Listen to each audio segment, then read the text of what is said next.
If you've been gaming on PlayStation for a while, there's a good chance you've earned at least one platinum trophy in your life. Hey, someone take a picture. Let's go. Give it to me.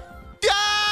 Now, let's be honest, you clicked on this video, which tells me that not only do you have a platinum trophy, but there's a good chance that you platinumed some rather impressive games. And now you want some stranger on the internet to give you validation by showing you a list of games that he thinks are only for serious trophy hunters. Well, today's your lucky day, because that's exactly what I'm here for. I just made a video on 10 games that are great to platinum for beginners, but today we're flipping the script and talking about 10 games that only serious trophy hunters have the platinum for. I'm talking about games that really separate the casual telltale crowd from the absolute sweats putting 500 hours into Elden Ring. These games are not going to be in any particular order, and I really tried to pick some games that are truly difficult to platinum, not just easy games that require 100 hours of grinding. If you have any of these games as platinum, you'll definitely have my respect. If you have all 10, which I promise you won't, you definitely need to go outside and reintroduce yourself to the sun. Make sure to let me know in the comments if you do have any of these platinums, and let me know as well if there are any other lists out there that you want me to make or any kind of videos you want to see on the channel. Make sure to subscribe so I can continue to feed my dog, but that's all the intro we need, man. Let's get right into this list. To kick things off, one immediate sign to me that you're a serious platinum trophy hunter is if you've platinumed any game made by From Software. You've got that Elden Ring plat, that Bloodborne plat, maybe a Sekiro platinum. Sheesh, you are definitely not a casual gamer. This is a really easy choice to start the list off because these games are already known to be notoriously difficult. So not only beating the games, but jumping through all the hoops to earn all the trophies takes a lot of time and a lot of grueling deaths. Take Elden Ring, for example. Getting this platinum will take you over 60 hours at least, with multiple missable trophies that can set you back dozens more hours. You'll have to make your way through 100 different bosses. Some can be super easy, but others can be impossible. The bright side is that this game made me feel arguably my most satisfying moment ever in my history of gaming. Okay, still have plenty of heals, man. Like, I don't feel like we're gonna lose this because we run out of heals.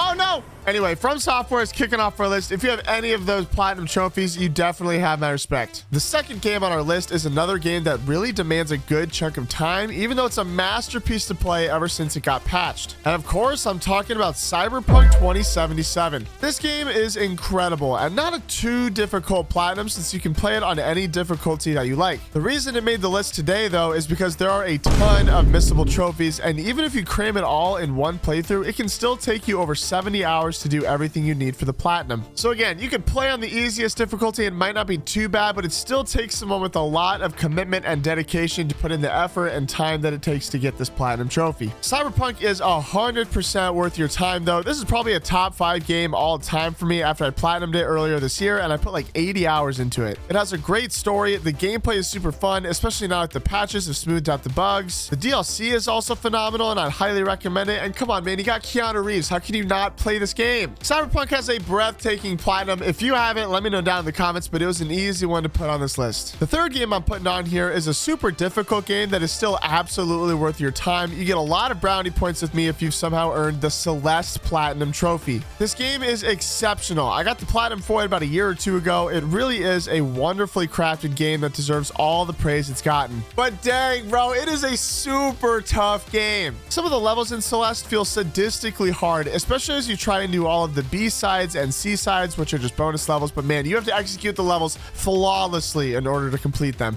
Especially towards the end, bro, I have spent hours on single levels alone trying to beat them. They're so tough. To platinum Celeste, you're really gonna have to do everything that the game offers. You'll have to beat all the levels, find every single collectible in the game that's hidden throughout the different stages. Apparently, there's an assist mode that you can use to basically enable God mode for Celeste so that you can't die and the game goes into slow-mo, which would obviously make it super easy to beat. I'm obviously assuming that you're not doing that because that would defeat the purpose of the game and you'd have to live the rest of your life in shame of what you've done for this platinum trophy. But if you get this platinum legitimately, you have my respect. This one took a lot of my time and a lot of my sanity, but I'm proud to have it and I think it definitely deserves its spot on this list. Number 4 on this list is an iconic game that's a lot of people's favorite game of all time. It's a game with a brutal platinum, but an absolute masterpiece of a game. Arthur Morgan is making an appearance here because I'm talking about Red Dead Redemption 2. What a banger game, man. I played this game a handful of years ago over on our Let's Play channel, and there is just nothing I can say about it that hasn't already been said by everybody else who's played it. It looks stunning, the voice acting, the narrative, dude, it's just spectacular. I almost regret making a playthrough of this game the first time I went through it because I feel like I had to rush through the story so that the videos were engaging and people didn't want to see me just wander around the world aimlessly for hours on end. But I really want to go back and do a low honor run just to see another side of the story and really take my time with it because I think there's just so much content in this open world that you would never notice if all you did was speed ran the main story and stopped there. But boy, if you want that platinum trophy, good luck doing anything else with your free time. I don't even have it, bro. 200 hours. You got missable trophies, online co-op challenges for trophies. This is a disaster setup for people that want a platinum trophy. You'll have to master almost every mission in the game and earn gold medals for a trophy. There's a trophy for earning 100% completion in an open world game. Bro, that would take so long. And once you get all the trophies for the story mode, congratulations. Now you get to spend dozens of more hours grinding multiplayer. There are a whole slew of things you have to do in PvP, but the toughest one, getting to level 50, is the biggest grind out of all of them. I'm not sure if I will ever platinum Red Dead 2. It takes so long and has a good degree of difficulty attached to it. I tip my cap to you if you have somehow platinum this game because you have an extreme level of dedication, my friend. But Red Dead 2 was an obvious choice for the list, and it locks down our fourth entry. At number 5, we're going to put a super fun game that I was able to platinum back in college. It requires a ton of skill for particular trophies and has online trophies as well. It's a difficult grind, but that's why Titanfall 2 is popping in on this list. This game is super fun, and it's actually one of the first games I ever platinumed back in the day when I was in college and first started getting addicted to trophy hunting. The gameplay felt really fast-paced compared to Call of Duty, which was the other game that I mained at the time. Plus, I really enjoyed the story. It was fun interacting with all the bots and all that. I don't know, it was just a really fun game. Earning the platinum trophy can be quite a challenge though, even though it's estimated to only take you about 20 hours or less. First things first, you have to complete the campaign on the hardest difficulty, and some of these missions can be pretty tough. While completing the campaign, which is awesome by the way,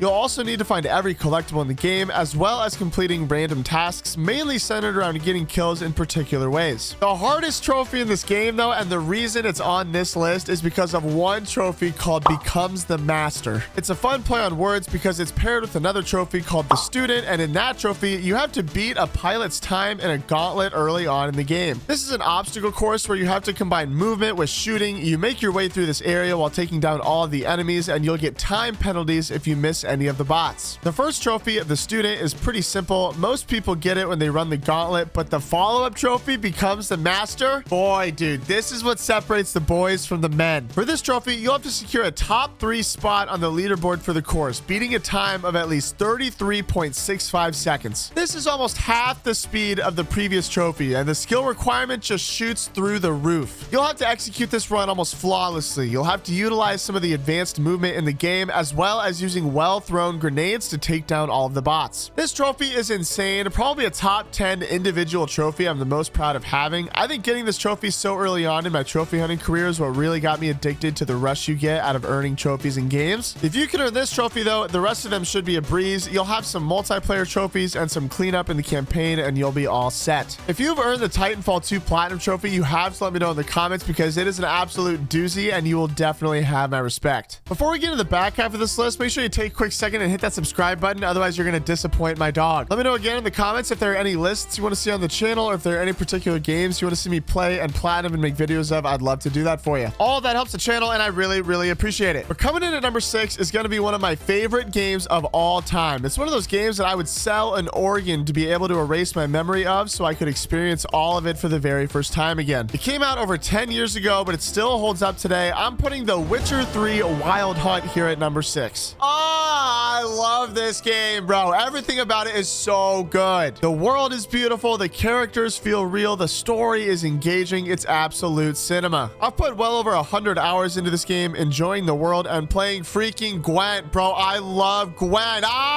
Anyways, I talked about this a little bit in my hardest platinums video, but this game's platinum is definitely not going to be earned by a casual gamer. If you want to platinum for this game, it'll take you well over 100 hours while also being really difficult, which is a brutal combo. If you want to do it all in one playthrough, you'll have to do all of it on Death March, which is the hardest difficulty where your health does not automatically regenerate. This alone can make some of the missions and contracts really annoyingly hard. This is a big reason why it took me so long to get the platinum. Difficulty aside though, you're also going to have to bear in mind that 10 different missable trophies throughout the game. And for a story that takes like 30 hours to get through if you're rushing it, missable trophies are a nightmare for a game like this. You have to do some missions specifically to unlock different outcomes, make sure to romance the right characters to unlock their side quests, and you cannot forget to talk to certain characters in specific towns because they're the only person with a particular Gwent card and you have to collect all of them for the card collector trophy. Nobody casually plays The Witcher 3 and stumbles into the platinum trophy. It takes an immense amount of dedication and planning to earn it. I freaking love Geralt and the world of Witcher. I can't wait for Ciri's story in The Witcher 4, but you gotta let me know in the comments if you've somehow gotten the platinum for this game. We're gonna try and mix up the genres at least a little bit here with our 7th game. I know a lot of these are single player games, but there are certainly a lot of multiplayer games that deserve respect if you manage to snag the platinum trophy for them. I'm gonna broaden this to the whole franchise, but I think that only serious trophy hunters have earned a platinum for any Call of Duty game out there. This is obviously a big generalization. There are some CODs that are easier to platinum than others. Modern Warfare Remastered, for example, has only campaign trophies for the platinum, and that might be the easiest one in the franchise. But most other CODs are going to require way more grinding because you're going to have to earn trophies for all 3 game modes to complete the platinum hunt. Take World War II, for example. I got this platinum a while back. It made a guest appearance in my list of platinum trophies I'm the most proud of. But platinuming this game is going to take a lot of challenge in all 3 modes. You got to beat the entire campaign on the hardest difficulty, all while completing specific challenges in certain missions and picking up all the collectibles. After that, you'll have to prestige in multiplayer, which isn't a tough challenge normally, but if the game has been out for years, you're going to struggle to find a lobby, especially a lobby that doesn't have any hackers in it. At least that was my experience, bro. The multiplayer grind was absolutely brutal. Trying to do all the challenges and just get the games out without getting hacked was just torture. And to wrap it up, you got zombies trophies, man. Now, I love zombies, so I personally don't really mind these. I grew up doing Easter eggs with my friends and doing everything that there was to do, so most CODs aren't too challenging for zombies. Usually you have to complete the Easter egg and then kill zombies in different ways. Nothing too difficult, especially if you're a veteran zombies player. COD platinums can be brutal, and like I said, some are obviously easier than others, but if you have any of them, let me know in the comments. You've definitely earned my respect, and I just wanted to throw this on the list to get a little variety in the genres. Only 3 games left for this list, and for number 8, we have a game that requires a ton of hours, while again, being careful to navigate a fair amount of missable trophies. And of course, the game I'm talking about is Fallout 4. I've never played any of the other Fallout games, so I didn't want to speak for the franchise as a whole, but Fallout 4 was the 3rd ever platinum trophy I earned, and I remember it being the first game where I really had to dial in and track my trophy progress so that I could make sure I was doing everything correctly. There are over 15 missable trophies in this game, which is an absolute nightmare. A lot of these trophies are missable because you have to complete the story under a specific faction, and once you commit to one, you get to a point of no return. Obviously, you can't finish the game with every faction in one go. The good news is that the game has manual saves, so as long as you know when to save, it's not too challenging to pop a save, finish the game under one faction, and then reload your save over and over to finish the game under all of the factions. Like any other game, there are tons of other trophies for cleanup, getting specific kills, finding bobbleheads, armor pieces, all sorts of stuff. And like I said, man, the point of this video is that this is not a game that someone's going to casually platinum. It takes a lot of time and a lot of planning to navigate all the missable trophies. Otherwise, if you're not careful, you're going to get too far in the game, miss a missable trophy, and if you don't have a save, you have to go all the way back to the beginning and replay it. If you want to see me play or platinum any Fallout games, make sure you let me know in the comments. But if you have the Fallout 4 platinum, I gotta give you mad props. Our penultimate trophy goes to another personal favorite of mine. You could probably lump it in with the Souls-like games we talked about at the start, but it's not a FromSoft game, and I felt like it deserves its own category. At number 9 today, I want to know if anybody else out there has the Hollow Knight platinum trophy. I love Hollow Knight. This game is an absolute masterpiece with a beautifully dark world with a mysterious story. I really love the artwork and the visual style of the game. The combat is fast-paced and super clean. It's so satisfying combining the slashes and dodges and everything, dude. Just such a great game. But boy, the platinum trophy has to be one of the toughest ones out there. PSN Profiles has it at a 9 out of 10 difficulty, taking over 100 hours, but hey, no missable trophies, so how about that? I'm not going to spoil the game, so if you haven't played it, don't don't worry about it, although you should definitely check it out. But earning this platinum will test every skill you have when it comes to Souls-like games. The gist of it is that you'll have to earn 112% completion in the game, which means doing and finding absolutely everything. You'll have to explore every nook and cranny of the world, find every charm, take down every boss, and obviously complete the story. But what brings this game from a 4 out of 10 to a 9 out of 10 are the Pantheons.